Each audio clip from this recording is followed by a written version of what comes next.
About the uh, circular current loop as a magnetic dipole. So this is a circular current loop as a magnetic dipole. Okay.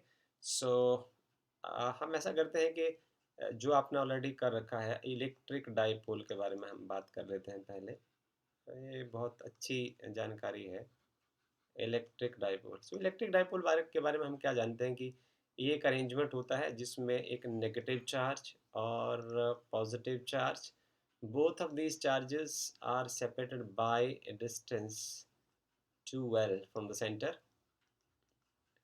Okay, so and they generate some quantity, एक physical quantity इस arrangement से पैदा होती है, उसको हम बोलते हैं, it's called dipole moment. So dipole moment is equal to the product of the either charge like Q and the distance between the two charges.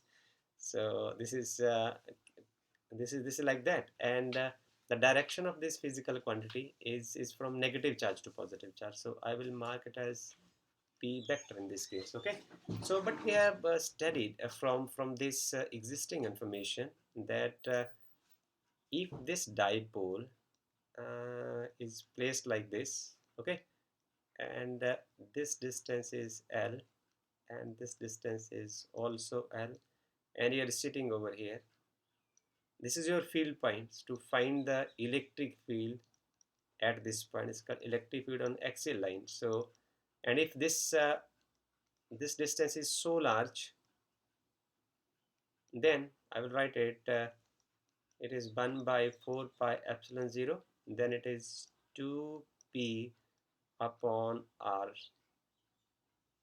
cube. Okay,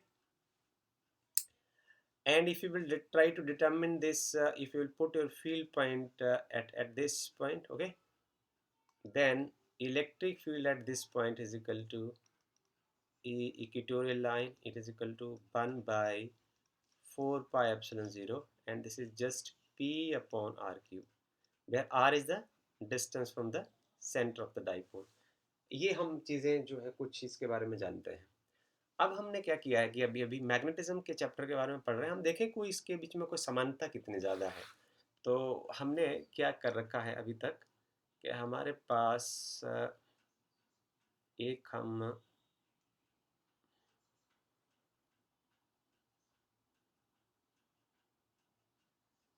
this is what already we have studied. Okay, so ऐसे हमारे पास है कि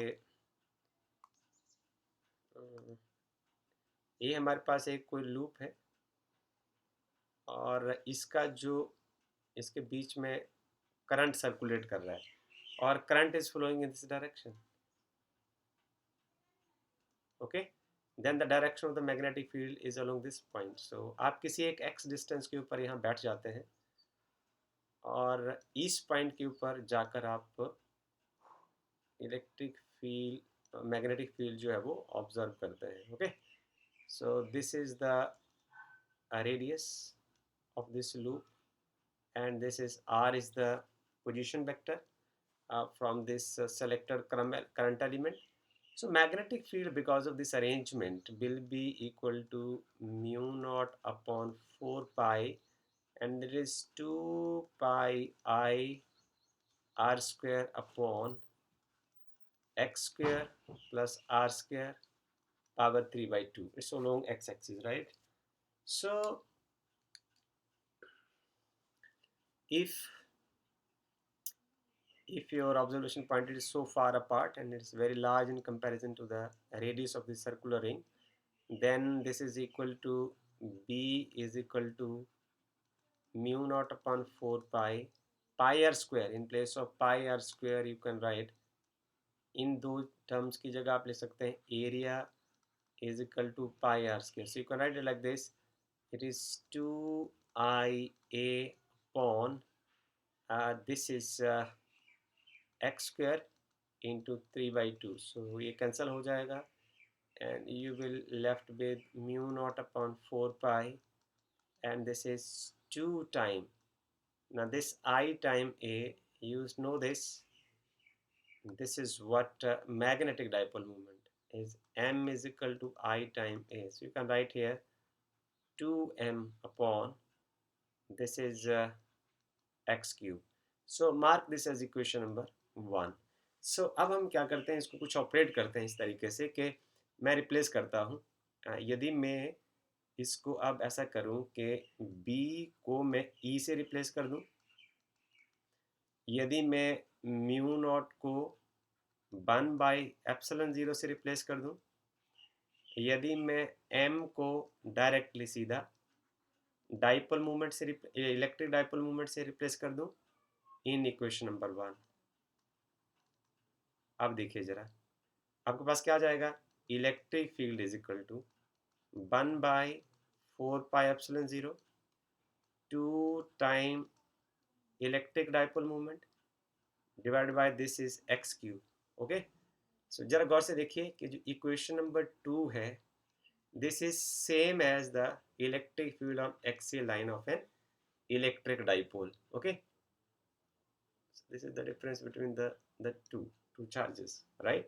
So this is equivalent to this। तो ये दोनों के बीच में समानता है। इसका मतलब क्या हुआ कि जो मैग्नेटिक मूवमेंट है उसका सेम रोल वैसा ही है जैसे इलेक्ट्रिक डाइपोल मूवमेंट करता है। अब आप दूसरी क्वेश्चन में चलिए, यदि हमारे पास जो है magnetic field now on the perpendicular bisector, so उसमें आप क्या करते हैं कि आपके पास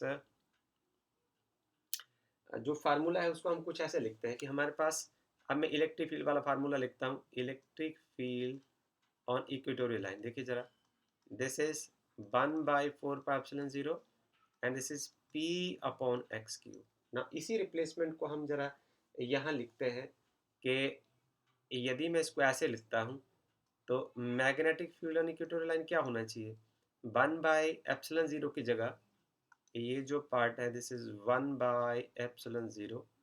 So in place of 1/ε0 you will write mu 0।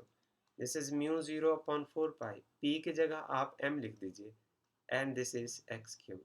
So this is, both of these equations are equivalent to one another। So this is very beautiful things to learn and we can conclude that कि जो role electric dipole movement में PE करता है वो magnetic dipole movement में M करता है।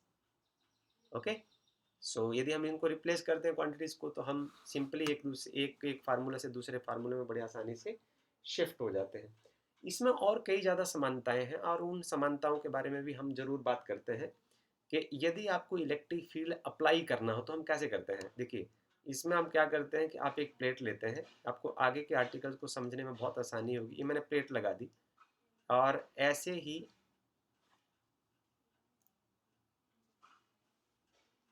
ये प्लस हो गया, ये प्लस हो गया, सो ये नेगेटिव हो गया, ये नेगेटिव हो गया, ये नेगेटिव हो गया।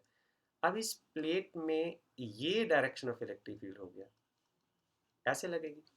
अब यहाँ देखो बोला, ये कैसे लगाएंगे, अब मैग्नेटिक फील्ड लगाते कैसे हैं, और फ्यूचर में यदि आर्टिकल हम डिस्कस करेंगे, फ्यूचर में कोई आप पढ़ाई करेंगे तो आपको एकदम से चीज़ें समझ आएंगी। ये देखिए, मैग्नेटिक फील्ड लगाना है तो पॉजिटिव प्लेट का जो रोल है वो नॉर्थ पोल प्ले करेगा। सो ये मैंने नॉर्थ पोल बना दिया। हालांकि मैंने एक आर्टिकल जब सॉल्व किया था आपके साथ, तो आपके साथ मैंने इसकी डिस्कशन की भी है, सर्कुलेटिंग करंट वाला। ये देखिए, इस तरीके से जो साउथ पोल होगा वो यहाँ होगा। अब इसमें जो मैग्नेटिक, जैसे electric lines of forces perpendicular to the surface निकलेंगी from the positive plate and terminate at the negative plate, तो इसमें भी सेम वैसा का वैसा ही होगा, क्योंकि इसमें बहुत सिमिलैरिटीज हैं। Magnetic lines of forces surface को परपेंडिकुलर छोड़ेंगी और परपेंडिकुलर यहाँ जाके टर्मिनेट हो जाएंगी at south pole. So outside the magnet, जो मैग्नेटिक फील्ड की डायरेक्शन क्या होती है, this is from north pole to south pole। So it's a very good similarity between these two, right? So this is the second similarity।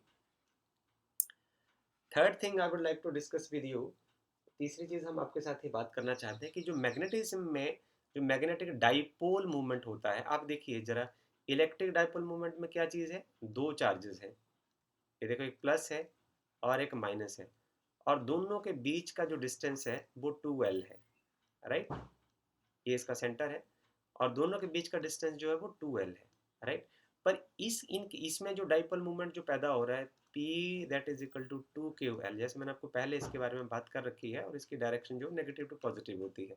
अब आपको यहाँ ध्यान देना है कि मैग्नेटिज्म में कैसे होता है। मैग्नेटिज्म में कोई आपने एक सर्कुलेटिंग लूप लिया, करंट लूप लिया, ओके, उसमें करंट है, एक सर्कुलेटिंग करंट लूप है।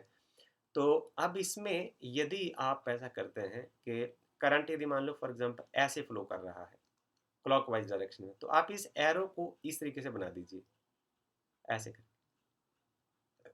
तो जो आपको फेस करने वाली जो साइड होगी वो साउथ पोल की तरह बिहेव करेगी। तो आपके वाला एंड जो साउथ पोल होगा, तो जो आपके अंदर वाला एंड जो आपका ऑपोजिट एंड है वो नेचुरली नॉर्थ पोल हो जाएगा। अब आप यदि इसके ऊपर राइट हैंड थंब रूल लगाते हैं तो क्या होगा, जो डायरेक्शन ऑफ डाइपोल मूवमेंट होगी वो इनवर्ड होगी। So magnetic field inside the magnet क्या होता है, यहाँ मैंने स्पेशली बोला था आउटसाइड, ओके। सो जो डायरेक्शन ऑफ डाइपोल मूवमेंट क्या होगी, इनवर्ड होगी। So it is from south to north inside the magnet. अब एक दूसरा डायग्राम बनाते हैं। यदि जो सर्कुलेटिंग करंट है उसकी जो डायरेक्शन है वो एंटी क्लॉकवाइज डायरेक्शन है, ओके। तो जो आपको फेस करने वाला जो एंड होगा, लगा पता। So this up you, the end that is facing you will behave as a north pole and the opposite end will behave as a south pole। तो इसमें क्या होगा, आप इसके इसके डायरेक्शन में अपना जो राइट हैंड है, राइट हैंड थंब है, उसको आप देखिए, it will point in the upward direction. तो इस तरीके से अपवार्ड डायरेक्शन में होगा magnetic dipole movement. So this is very very important thing for us to study. तो ये सेंटर में बनाना जो ज़्यादा अच्छा है। This is what this comparison between the two. अब इसमें एक अगली चीज़ जो आपको समझनी है वो ये है, मैं इसको चौथा पॉइंट लिखना पसंद करूंगा कि देखिए ये चौथा पॉइंट है। सो जो इलेक्ट्रिक डाइपोल है उसमें जो एलिमेंट्री यूनिट है वो सिंगल चार्ज है। सिंगल चार्ज क्या है, एक एलिमेंट्री सिंगल चार्ज इज ये एक एलिमेंट फंडामेंटल जो एलिमेंट्री यूनिट है, इसका एलिमेंट्री यूनिट है। और इसमें दो एलिमेंट्री यूनिट होंगे, एक नेगेटिव चार्ज और पॉजिटिव चार्ज, ये मिलकर एक डाइपोल मूवमेंट क्रिएट करते हैं, electric dipole movement. But here in this case इसमें एलिमेंट्री यूनिट क्या है, circulating current loop, circulating current loop. इसमें एक सिंगल करंट लूप जो है वो इसका एलिमेंट्री यूनिट है of the magnetic dipole movement. That is what you have to understand. So इसमें एक सिंगल जो लूप है वो अपने आप में डाईपोल बना देता है। उसका एक एंड, जैसे ये वाला पार्ट है, ये लूप है, इसमें करंट क्लॉकवाइज डायरेक्शन में फ्लो कर रहा है। तो जो आपका आपको फेस करने वाला जो एंड है वो साउथ पोल बन जाएगा और इसका ऑपोजिट एंड जो नॉर्थ पोल बन जाएगा। इस केस में यदि एंटी क्लॉकवाइज डायरेक्शन में होगा तो आपको फेस करने वाला एंड नॉर्थ बन जाएगा और अपोजिंग एंड जो है वो साउथ बन जाएगा। तो आप इसको सेपरेट नहीं कर सकते। मीन्स मैं इसको ऐसे लिखूं, मैग्नेटिज्म में मोनोपोल एग्जिस्ट नहीं करता, monopole does not exist. Magnetism में मोनोपोल जो है वो एग्जिस्ट नहीं करता, क्योंकि यही एक मैग्नेटिक मूवमेंट क्रिएट करता है single current loop. M is equal to I time A and here is M is equal to I time A, it is right. so that is the key thing we have to learn from here। अच्छा, इसमें हमें कहते हैं कि magnetic monopole exist नहीं करता क्योंकि circulating current loop के बीच में बात कुछ इस तरीके की है। पर इसमें एक बड़ी मज़ेदार बात और भी हमने जो करनी है आपके साथ, वो ये है कि इसमें कुछ एक एक्सेप्शंस भी हैं। कि जैसे फॉर एग्जांपल अब एक इलेक्ट्रॉन है, इलेक्ट्रॉन के बारे में आप जानेंगे कि एक ये सेंटर जो पॉजिटिवली चार्ज है, इसके किनारे जो इलेक्ट्रॉन सर्कुलेट कर रहा है, और इसको सर्कुलेट करने के बाद क्या होगा, एक ऑर्बिटल मैग्नेटिक मूवमेंट आएगा and it is equal to it create orbital magnetic movement because you have to study this article। so but जो इलेक्ट्रॉन एक फंडामेंटल पार्टिकल है, ये तो एटम का स्टेट हो गया, but electron and proton, these are fundamental particles, they are so small that they don't have access to rotate to rotate around them, but they still has intrinsic magnetic movement, they still have intrinsic magnetic movement, okay, they still has intrinsic magnetic movement। So we will discuss it in the future course of action। आगे हम इसके बारे में जरूर बात करेंगे। अब ये जो सब चीज़ें हमने की और कही हैं, इससे एक एम्पियर को एक अंदाज़ा हुआ, Ampere has got some idea. So conclusion, मैं इसको कंक्लूडिंग स्टेटमेंट ही लिखना पसंद करूँगा। कंक्लूजन इस आर्टिकल के रहा, ये सब चीज़ें हमने देखी कि जो सर्कुलेटिंग करंट मैग्नेटिज्म में करते हैं, वो ही जो इलेक्ट्रिक डाइपोल है वो इलेक्ट्रिक फील्ड में करता है। ये बात तो क्लियर हो गई। अब हम इस टॉपिक को यहाँ क्लोज करते हैं। यहाँ से हम क्या कंक्लूजन निकालते हैं कि जब भी मैं यूँ कॉमनली लिखूंगा, all magnetism is due to circulating current. So Ampere का जो सुजेशन आया, Ampere suggested from this situation, Ampere suggested that all magnetism is due to circulating currents. All magnetism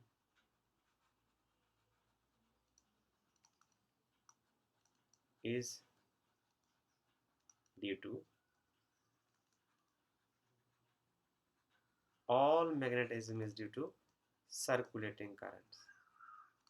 देखिए, पर इसमें क्या है, फिर भी हम मैंने आपको पहले जैसे बात की, however elementary particles such as electron और प्रोटॉन ऐसे हैं, elementary particle हैं जैसे इलेक्ट्रॉन और प्रोटॉन है, elementary particle like electron and proton also carry an intrinsic magnetic moment, and it is not accounted by the circulating current, which is not accounted by circulating current. So I think this is all about this video, and you may have enjoyed a lot with this information, and with the help of this we will proceed for the article magnetic dipole of a revolving electron to justify the Ampere suggestion.